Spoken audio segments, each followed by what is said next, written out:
If you feel like every text or email from your ex is a landmine waiting to go off, I want you to know you're not crazy. You are likely dealing with a narcissist who uses emotional bait to pull you out of your peace. And I can say this because I was married to a narcissist. Maybe they were not clinically diagnosed, but they definitely had narcissistic tendencies. And the thing is, for them, chaos is the point. That is the entire point. So if you have an ex who knows all your triggers, and if you have been in a long-term marriage the way I was married for over 20 years. He knew all of my pressure points, he knew all of my triggers, and he pushed every single one of them. Okay. So it took me a while to figure out exactly how to not get sucked into that. And I'll give you an example of a something that just kind of set me off. So we have 3 children together, and he hadn't seen them in a while, and he wanted. Unfortunately, we didn't have set visitation days, so it was something we had to negotiate amongst ourselves. And he decided one year that he wanted them on Mother's Day. There are 365 days in the year, and you pick the one day, my day, Mother's Day, to decide that you want the kids. Absolutely not. This totally set me off, and I think that was the objective. I mean, he knew it would get a reaction out of me, which it did, and I had to learn how not to be sucked into the madness. So that is what I want to teach you today, because most importantly, we want to maintain our So peace. I've spent years trying to find the right words to make him understand, but I eventually learned that you cannot use logic to solve an illogical issue. So narcissism is an emotional trap. So today I'm going to share with you what the trap is, the filters that you need to think about, and then some strategies to move beyond that. So there are 4 specific traps, and I refer to them as J.A.D.E, and we'll go through each one of them. And our objective is to maintain our peace. When you are dealing with a narcissist, you are usually on high alert, but your old survival habits are now your biggest leaks of energy. And the reason I feel confident saying this is I've lived it. I was married to an undiagnosed and untreated narcissist for over 20 years. So I've learned a few things. And here are the traps I want you to watch for. And remember, it's J, J-A-D-E. J, justifying. You feel the need to give reasons for your choices, but giving a reason just gives a narcissist a target to attack or twist. And this is not necessary. You do not owe your ex any justification for any of your decisions. You said what you said. Now let's end the conversation. A stands for arguing. This is the back and forth cycle.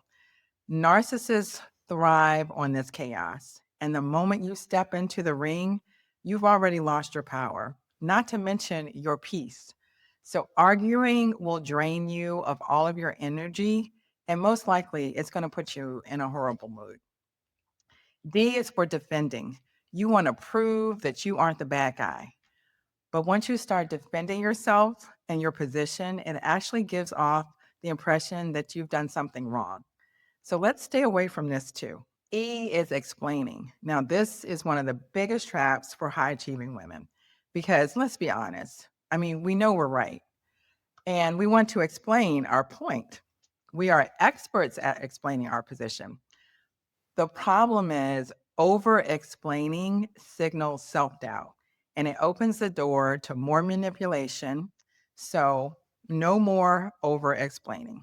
So, you're probably wondering, okay, if I can't do any of these things, what do I do? So now that you know what to look for, how do you counter it? So our goal here, above all else, is to protect your peace. And the way we do this is by running every response that we send through this filter. Every reply needs to be brief, informative, and firm. And sometimes I will tell my clients it should also be friendly, but I will leave that to your discretion. The idea is to keep things calm and factual, and most importantly, to keep you unbothered. So here are two examples of what this looks like in real life. Let's say your ex sends a text criticizing your spending or your new lifestyle. You have two options. The first option, you can just ignore it and move on. However, if the old you really wants to defend your character, you can say, "This is my decision," or "I'm not discussing this with you." That's it. End of conversation. Now let's say you have kids and your ex is sending you a blistering email calling you unorganized over a schedule change with the children. Instead of that 5-paragraph justification that you desperately want to send, I want you to try this reply instead. "I understand you have concerns. This is what works best for the children's schedule." That's it. It's brief, it's informative, it's firm. The idea here is your reply needs to be final. It will end any back and forth that you've been having with your ex. Our goal is to protect your peace. Now, I understand this is going to be a process. Moving from we to me after decades of marriage requires an adjustment. You have to learn to stop giving your energy to someone who no longer deserves it. You owe yourself peace. Your mission this week, if you choose to accept it, when you get a message that feels like bait, do not jade. No justifying, no arguing, no defending, and no explaining. If you choose to respond at all, keep it brief, informative, and final. Stand in your truth. Now, I know even with these tools, standing in your truth with a narcissist is exhausting. It's one thing to hear about J.A.D.E, but it's another thing to apply it when your phone is blowing up and your heart is racing. So if you are tired of the chaos and you're ready to actually build that emotional firewall so you can move forward with intention, I want to invite you to book a clarity call with me. The link is in the description. We'll look at exactly where these traps are happening in your life and talk about how we can work through this together to get your peace back. Your peace is paramount, so let's make sure you keep it.